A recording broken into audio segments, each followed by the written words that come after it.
Hi children.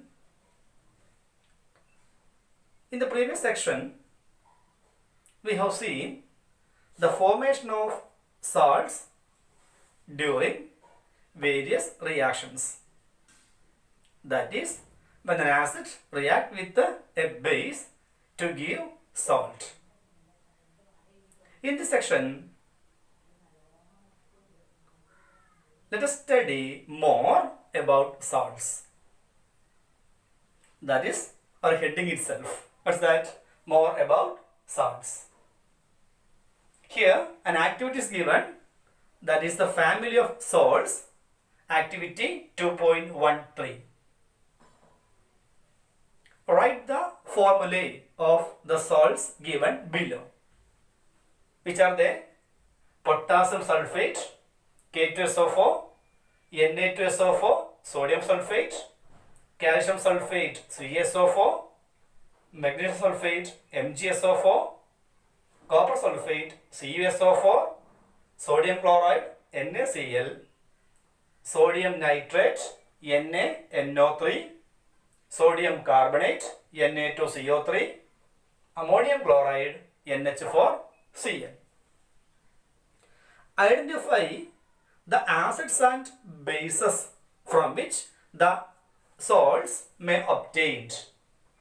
How can you identify the acid or base from which the salt is formed? Okay, listen. Potassium sulfate.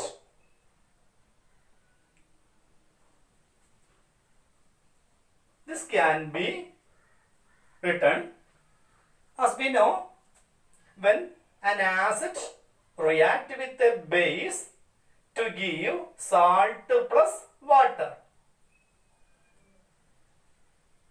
In the last class, we discussed that as example, a base NaOH plus HCl gives NaCl plus water. So by adding water to NaCl, this is salt. What will happen? OH here and H here. So acid is HCl and the base is NaOH. Like that, let us split into potassium and sulfate and add water molecule to the structures like that. Here OH and here H. Then we can say potassium hydroxide and sulfuric acid. KOH, potassium hydroxide and sulfuric acid are the acids and bases present in potassium sulfate. Like that, what about sodium sulfate? Very good. NaOH and H2SO4. Then what about calcium sulfate? Calcium sulfate? Yeah, very good. What's that? Calcium hydroxide and sulfuric acid. Like that, what about magnesium sulfate? Magnesium hydroxide and sulfuric acid. And here copper sulfate, copper hydroxide and sulfuric acid. In what about NaCl, NaOH and HCl? Okay? Yes. Then what about NaNO3, NaOH and HNO3, nitric acid? Sodium carbonate means NaOH and H2CO3, carbonic acid. What about ammonium chloride? NH4OH and HCl, ammonium hydroxide and hydrochloric acid. So simply in this way, let us identify the acid or base present in each salt. Salts having the same positive or negative radicals are said to belong a family. So how can you represent a family? See, sulfate anion.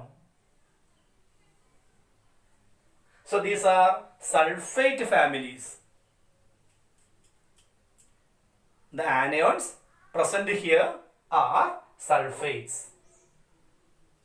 or any other case? Let us find out. See, sodium. Here also sodium. Here also sodium. Here also sodium. So, these are sodium family. Then any other? Yeah, here, listen. One chloride is here and one chloride is here. So, both these belongs to chloride family. The next topic is pH of salts. To find the pH of salts, here an activity is given, activity 2.14. Let's check what is that. Collect the following samples of salts like sodium chloride, potassium nitrate, aluminum chloride, zinc sulfate, copper sulfate, sodium acetate, sodium carbonate, sodium hydrogen carbonate. Check their solubility in water. Check the action of these solutions on litmus and find the pH using a pH paper.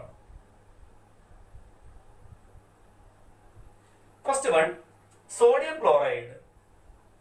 As we know, sodium chloride is soluble in water. Then what about the pH of the salt? Can you say? Listen, there is a simple method to identify the pH, that is whether a given salt is acidic, basic or neutral. A simple technique.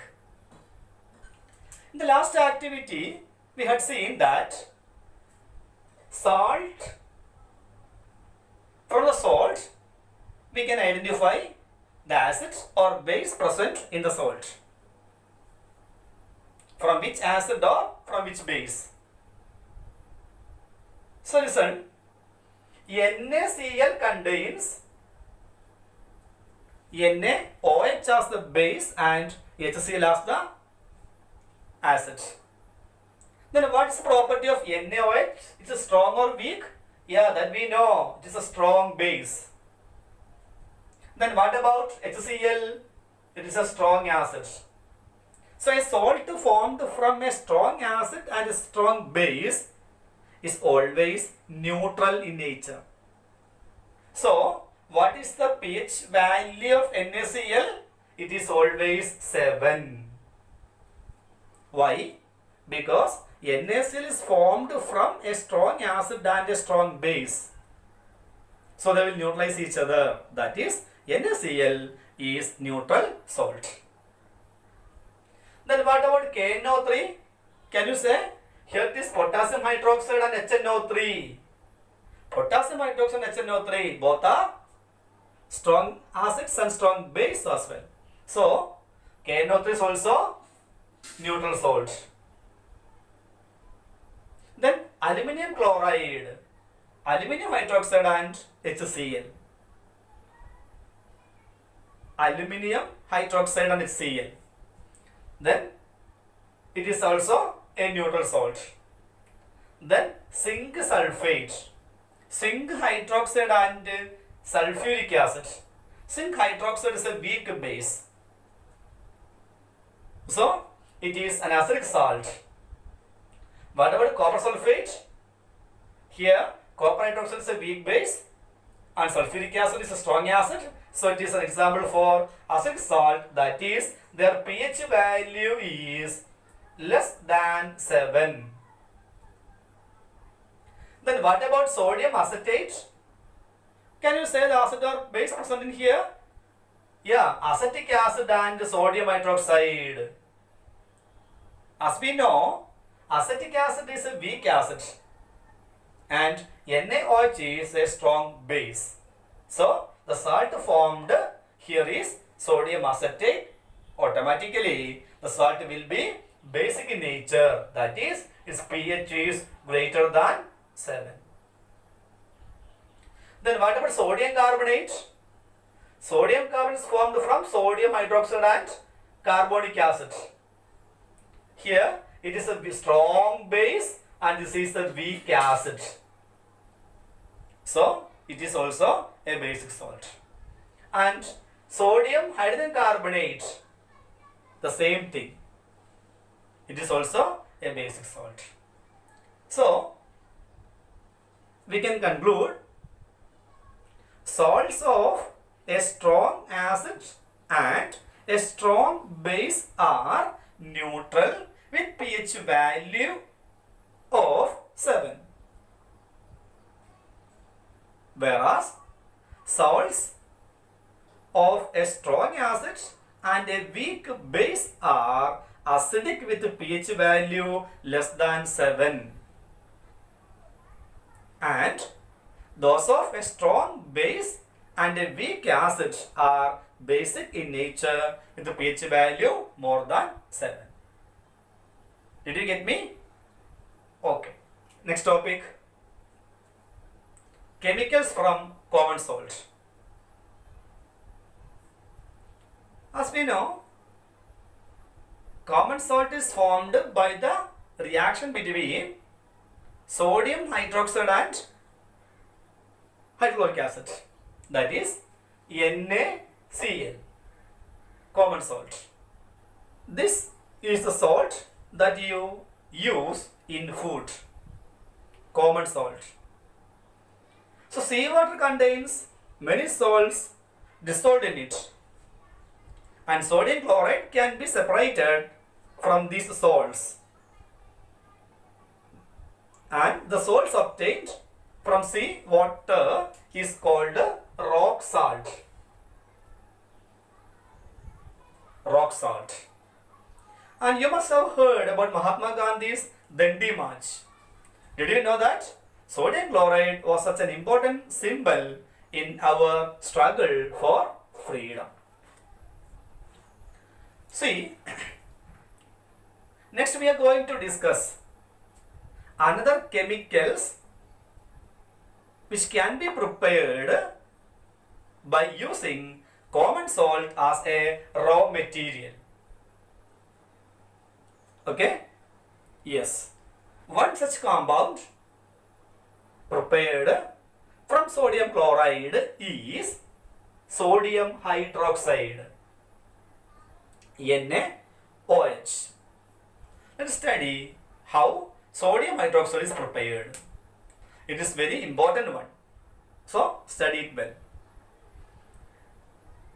Sodium hydroxide can be prepared by the electrolysis of brine solution.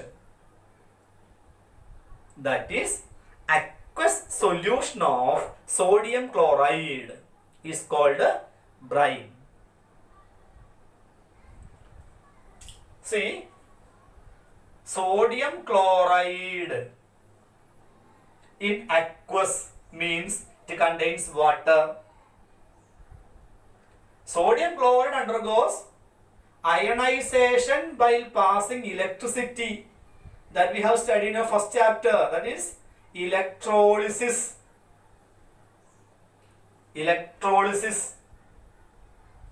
By passing electricity through brine solution, they undergoes ionization like Na plus and Cl minus ion. In water, it contains H plus ions and OH minus ions. Once again, during electrolysis of brine solution, there are two cations and two anions. Out of these two cations, hydrogen ion will move towards cathode. The reason you will study in your higher classes. Okay. So, hydrogen will deposit at the cathode and chloride ion moves towards anode,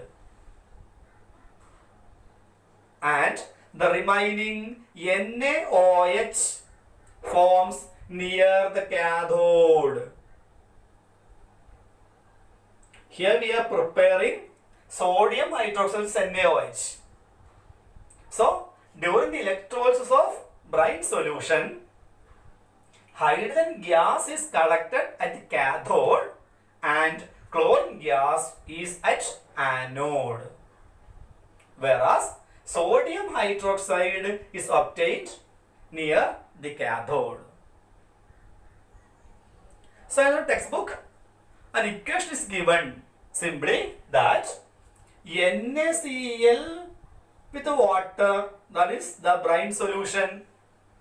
Check what are the products here. NaOH plus hydrogen plus chlorine.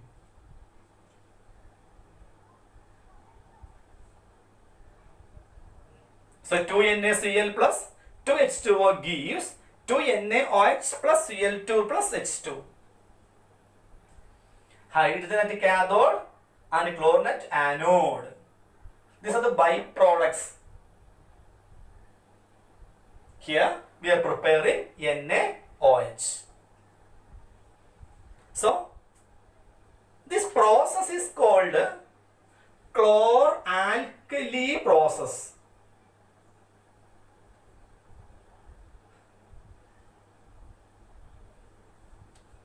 Chlor-alkali process. Why? Because chlor stands for chlorine and alkali stands for NaOH. So chlor-alkali process. And here one chart is given in the textbook. The NaCl on electrolysis gives sodium hydroxide, hydrogen and chlorine gas. Then the uses of different components are also given. Can you say the use of hydrogen? It is used as a fuel. Then margarine. What is margarine? They are imitation butter. Margarine. Then ammonia for fertilizers. Hydrogen is used to prepare ammonia, and that ammonia is used as a fertilizer. Then what is the use of chlorine? It is used in the water treatment, swimming pools, PVC, polyvinyl chloride pipes. Then disinfectants, CFCs. CFC that you know, chlorofluorocarbon. Then pesticides, etc. What about NaOH? It is used as for degreasing, metals, soaps and detergents, paper making, artificial fibers, etc. When hydrogen combines with chlorine, it will form hydrochloric acid. Then what's the use of hydrochloric acid? For cleaning steel, ammonium chloride, medicines, cosmetics, etc. By using NaOH and chlorine, we can use a bleaching agent here for household bleachers, bleaching fabric, etc. So once again, the manufacturing of sodium hydroxide by a process called chlor-alkali process. How it is done? It is done by the electrolysis of aqueous solution of sodium chloride, and is known as brine solution. So brine solution on electrolysis, hydrogen gas will form at cathode, chlorine gas at anode, and sodium hydroxide near the cathode. Okay, so I hope the topic was clear to you. Okay students, thank you.